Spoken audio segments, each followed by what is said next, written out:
The district of Kabukicho is home to Japan's underworld. Here, various Yakuza groups form and conduct their business. However, all that begins to change with the arrival of a certain call girl, one that's just a bit lovingly bloodthirsty. This is The Restless Sheep and the Lone Wolf, a tale of cutthroat lovers. A twisted love story where for these two, murder is the only way for them to sleep peacefully. Hereby dubbing Cutthroat Lovers, the story is pretty damn unique, and I would like to thank Shirobune for my review copy, because the premise of an insomniac hitman choosing whether to protect his position as a Yakuza's pet killer or protect the one girl who can cure his sleeplessness is insanely interesting. But there's plenty of other amusing characters too, from Japanese mafia to retired Chinese mobs to even corrupt police officers and vigilantes. And to think, this Yakuza thriller is also a romance love story by Clock Up. That's right, Clock Up, the developers behind Euphoria and written by Tatsuya Kuroshiki, the author behind Maggot Baits. Now, despite being the combined effort of two of the most infamous and brutal ero gore visual novels out there, Cutthroat Lovers is actually pretty wholesome, given it's about two killers attempting to murder each other before ending up in the same bed together. Now don't get this wrong, our main character Tako being only able to get a peaceful night's sleep through killing people isn't because he enjoys the act of murder. It's because he quite literally can't sleep without murdering someone. Takeo's actually so afraid of the idea of being killed that the sheer paranoia and anxiety keeps him up all night. So the only way to reassure himself is to kill other people, to mentally convince himself that he's strong enough to ward off anyone who might kill him for that single night. That uneasiness, knowing that someone stronger is out there and could possibly kill him, dominates Takeo's mind.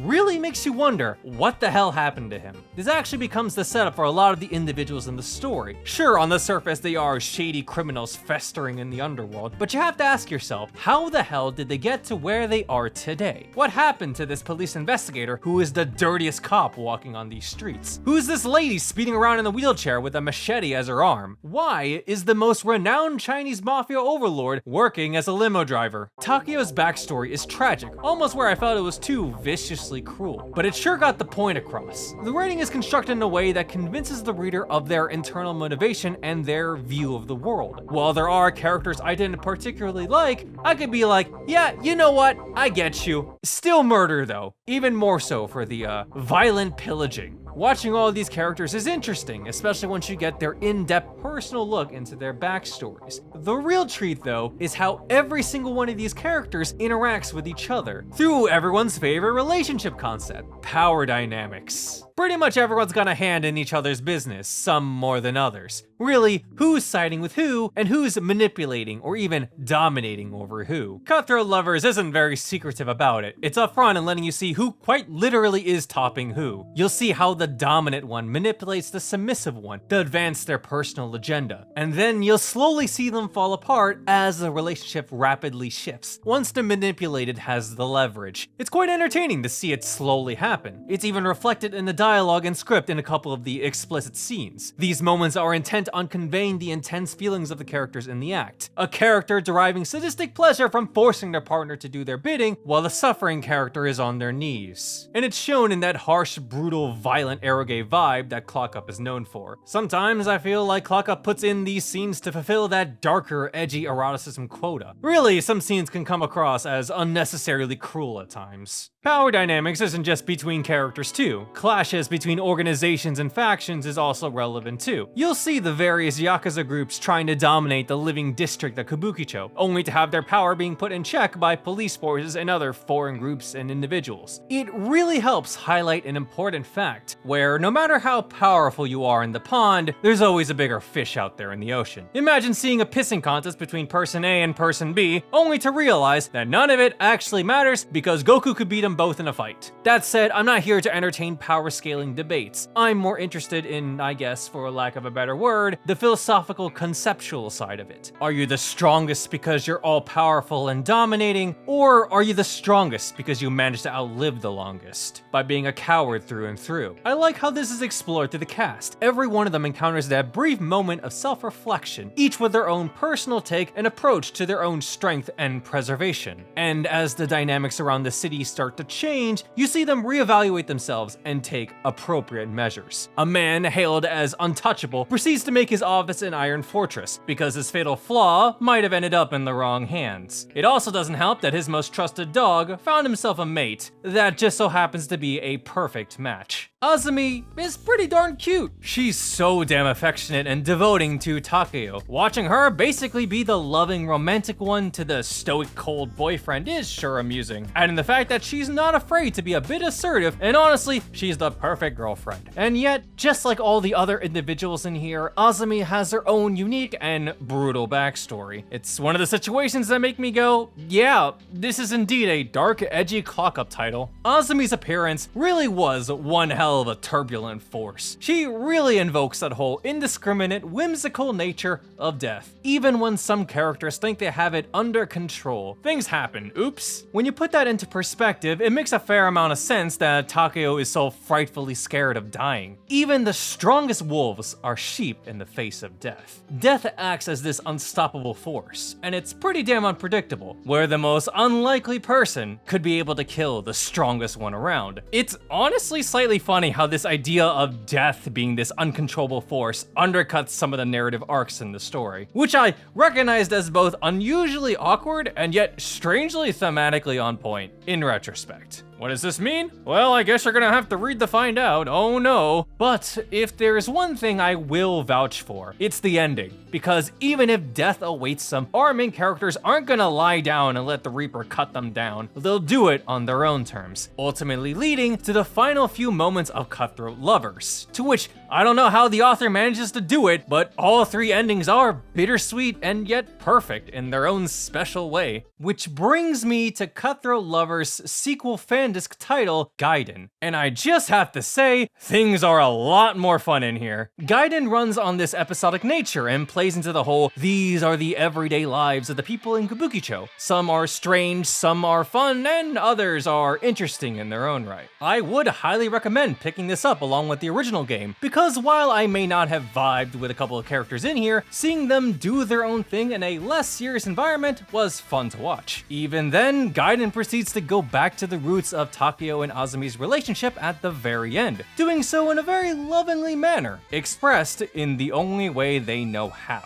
I very much like Cutthroat Lovers. Out of every title from Clockup's line of plot-heavy visual novels, this one is at the top of my favorites list. If you're curious in another title like this one, you definitely want to check out this video over here, or click here for a wide variety of visual novel recommendations. I would also like to thank everyone on Patreon for supporting me in covering visual novels. You guys are fantastic, and if you'd like to be a part of that effort, please consider subscribing. And just as a general statement, I'm sorry, but if your visual novel doesn't have its love interests outright attempt to kill each other, I'm not interested.